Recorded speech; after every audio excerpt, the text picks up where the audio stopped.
Sebelum kita mulai pembelajaran, marilah kita berdoa terlebih dahulu. Marilah dipimpin oleh ketua kelas. Silakan duduk siap, doa mulai. Terima kasih. Sebelumnya saya akan absen terlebih dahulu sebelum kita masuk ke pembelajaran pada hari ini. Oke, yang pertama Anissa, Pendra, yang sudah hadir semua, ya. Semoga kita tetap diberi kesehatan dalam kondisi saat ini ya. Sebelum kita mulai, kita menyanyikan lagu Bagi Negeri. Silakan dipimpin oleh Mbak Saudi. Monggo. Jiwa raga kami. Berdiri, tangan di atas.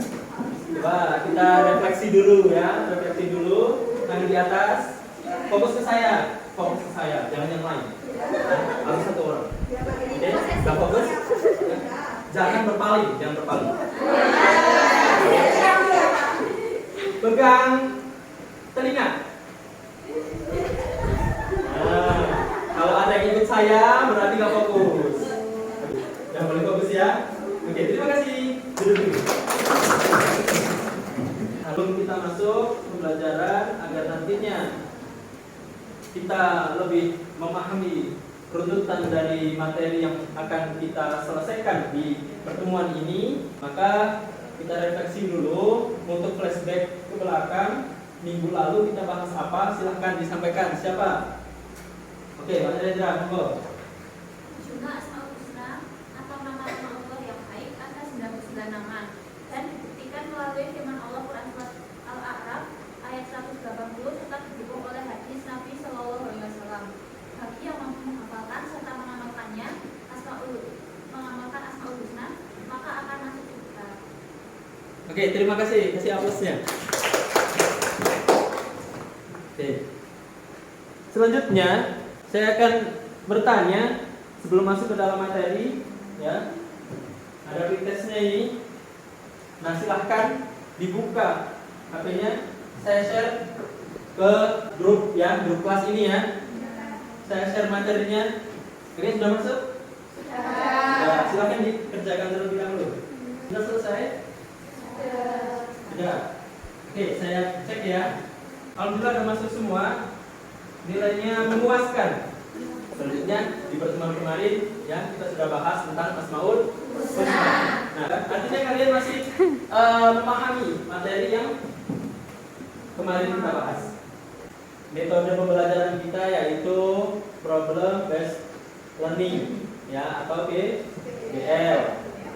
Di sini tujuan pembelajaran yang pertama dengan melihat video pembelajaran dan penjelasan dari guru, peserta didik dapat menganalisis keutamaan Asmaul Husna dengan benar. Yang kedua, nah itulah tujuan pembelajaran kita pada hari ini. Di sini materinya yang pertama keutamaan menghafal dari Asmaul Husna. Ya kemarin sudah kita bahas bahwa ketika kita mampu menghafal Asmaul Husna, maka apa yang disampaikan Rasulullah akan masuk ke dalam surga. Nah, keutamaannya apa saja sih selain itu? Nah, yang pertama apa? Mendapatkan keberkahan dalam segala urusan dunia dan akhirat. Ya, jadi segala urusan di dunia maupun di akhirat, insya Allah akan mendapatkan berkah. Kemudian, yang kedua apa yang kedua? Dipermudah segala kesulitannya. Dipermudah segala kesulitannya. Yang ketiga apa? Memperoleh pertolongan dari Allah SWT. Keempat, Dijauhkan dari kezaliman. dijauhkan dari kezaliman. Yang kelima, ya, disembuhkan segala penyakitnya. Baik itu penyakit luar maupun penyakit dalam, baik itu penyakit hati maupun penyakit fisik kita. Ada nggak yang orang suka iri, dengki, sombong? Ya, banyak kan? Selanjutnya yang keenam apa? Ya, Allah akan membukakan pintu rezekinya bagi orang-orang yang dekat dengan Allah. Nah, yang terakhir adalah Dihindarkan dari sifat lupa. ya, kita dihindarkan dari sifat lupa. Ya. biasanya kita bukan lupa ya, tapi berusaha melupakan. Melupakan sesuatu yang pahit ya. Tapi jangan move on dari utang yang kita miliki.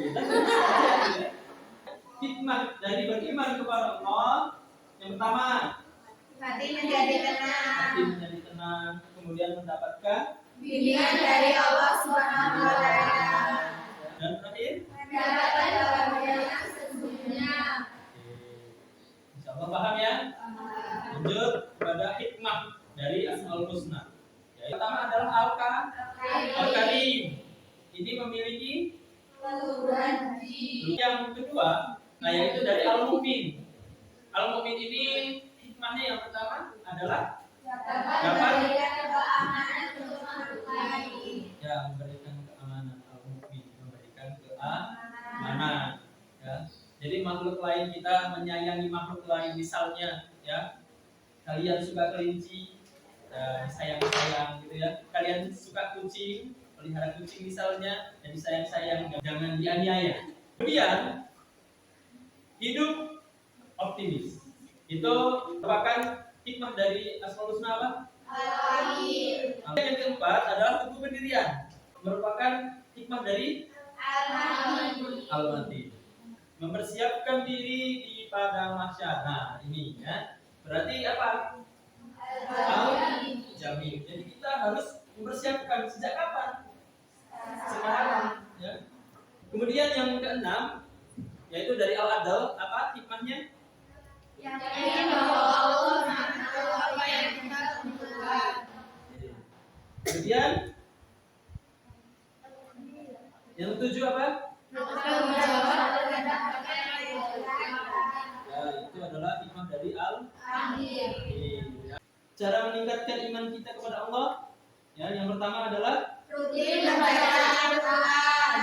Menjauhi maksiat. jadi itulah cara-cara kita untuk meningkatkan iman kita kepada Allah agar nantinya kita semakin cinta, semakin mendekatkan diri kepada Allah. Bukan hanya cinta kepada yang lain ya. Cinta kepada makhluk Allah berarti harus apa? Bersumber dari kecintaan kepada Allah. Saya kok suka sama si A, misalnya, ya. Si A cakep, ibaratnya bagus, ngajinya bagus. Nah itu patut disukai, ya kan? Kalau udah tatoan, dia kan suka mabuk, kita cintai, sesuai nggak? Tidak. Perilaku yang mencerminkan iman kepada Allah ini ada pertama. Perilaku yang pertama, mendirikan sholat. Sholatnya udah 5 waktu belum nih? Ya, alhamdulillah ya. Kalau sudah 5 waktu, syukur kita tambah sholat sunnah. Yang kedua, Memberi makan anak yatim. kemudian yang ketiga, Membayar zakat. membayar zakat. Keempat adalah Memaafkan kesalahan orang ya, lain. memaafkan kesalahan orang lain. Bahkan sebelum diminta maafnya, kita sudah memaafkan terlebih dahulu. Itu yang lebih baik. Ya. Kemudian meninggalkan Meninggalkan semua perilaku yang dibenci Allah.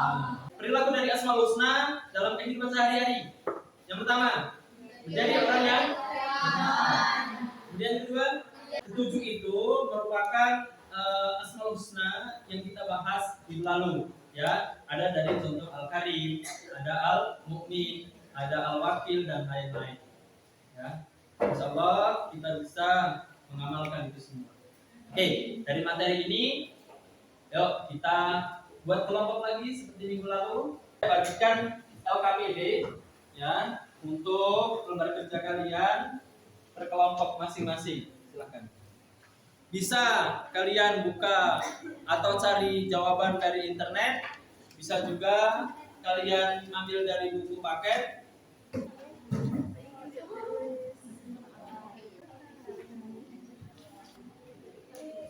Sudah selesai diskusinya? Ya. Untuk kelompok yang pertama, silakan disampaikan Mbak Linda. Silakan. Assalamualaikum warahmatullahi wabarakatuh. Waalaikumsalam warahmatullahi wabarakatuh. Berdirinya saya di sini akan mempresentasikan hasil diskusi dari kelompok ini. Adapun 5 nama dari Asmaul Husna yang sering dilantunkan oleh para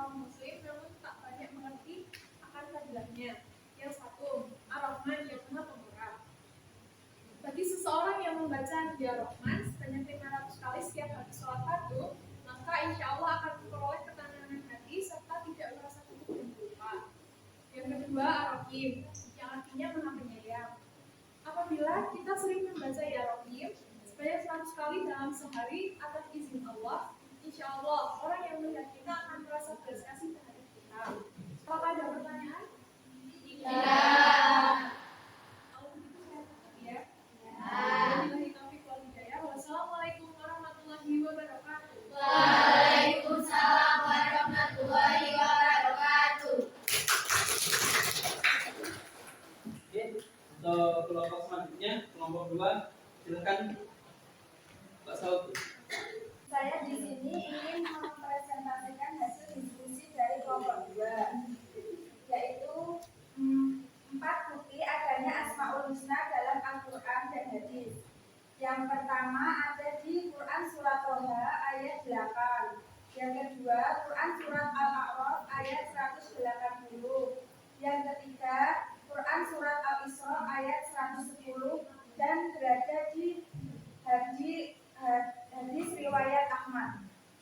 Sekian dari saya, kurang dan lebihnya mohon maaf. Wassalamualaikum warahmatullahi wabarakatuh. Waalaikumsalam warahmatullahi wabarakatuh. Untuk kelompok yang terakhir, kelompok 3, ya, silakan dipaparkan hasil diskusinya. Assalamualaikum warahmatullahi wabarakatuh. Waalaikumsalam warahmatullahi wabarakatuh. Saya perwakilan dari kelompok 3 ingin mempresentasikan hasil diskusi kami. Tingkatan manusia yang bersinggungan dengan Asmaul Husna. 1. Tingkatan pertama, hanya sebatas mendengar Asmaul Husna tanpa mengetahui maknanya. Tingkatan kedua, mengerti makna Asmaul Husna tanpa bisa lebih jauh mengerti kaitannya kepada Allah Subhanahu wa taala. Tingkatan ketiga, mulai mengerti makna Asmaul Husna dan kaitannya pada Allah Subhanahu wa taala namun tidak dapat menggali lebih dalam terkait pemahaman Asmaul Husna tersebut. Tingkatan yang keempat, manusia yang memenuhi 3 kriteria berikut. 1. Mengetahui jelas makna, penjelasan, serta implementasi yang benar dari Asmaul Husna. 2. Mengetahui tersebut akan mendorong dirinya mengagungkan Allah Subhanahu wa taala. 3. Dorongan tersebut akan membuat dirinya berusaha berakhlak atau memiliki sifat seperti Asmaul Husna sesuai dengan posisi sebagai manusia. Sekian, terima kasih. Wassalamualaikum warahmatullahi wabarakatuh. Sebelum kita tutup, marilah kita simpulkan dari pembelajaran yang sudah kita bahas dari awal sampai akhir ini. Siapa yang mau menyimpulkan? Silakan Mbak Lendra. Kesimpulan pada pembelajaran hari ini adalah Asmaul Husna memiliki banyak sekali keutamaan, yaitu salah satunya mendapatkan keberkahan dalam segala urusan di dunia dan di akhirat. Serta hikmah dari menghafal Asmaul Husna adalah salah satunya hati menjadi lebih tenang. Dan banyak sekali cara untuk meningkatkan keimanan kita kepada Allah Subhanahu wa taala. Oke, terima kasih. Kasih aplausnya. Oke, bagus sekali ya. Untuk selanjutnya, ya, saya akan menyampaikan request-nya. Bisa dikerjakan lewat Google Form. Saya kirim lewat grup ya, seperti biasa. Semoga di hari ini kita mendapatkan ilmu yang bermanfaat dan kita diberi kesehatan oleh Allah Subhanahu wa taala. Marilah kita tutup pembelajaran pada sore hari ini dengan bacaan kafaratul majlis bersama-sama. Bismillahirrahmanirrahim. Terima kasih. Kurang lebihnya mohon maaf. Saya akhiri. Assalamualaikum warahmatullahi wabarakatuh. Waalaikumsalam warahmatullahi wabarakatuh. Terima kasih Pak. Selamat sore. I'm an icon, man. And my girl about a 10. I should fuck her in a bed.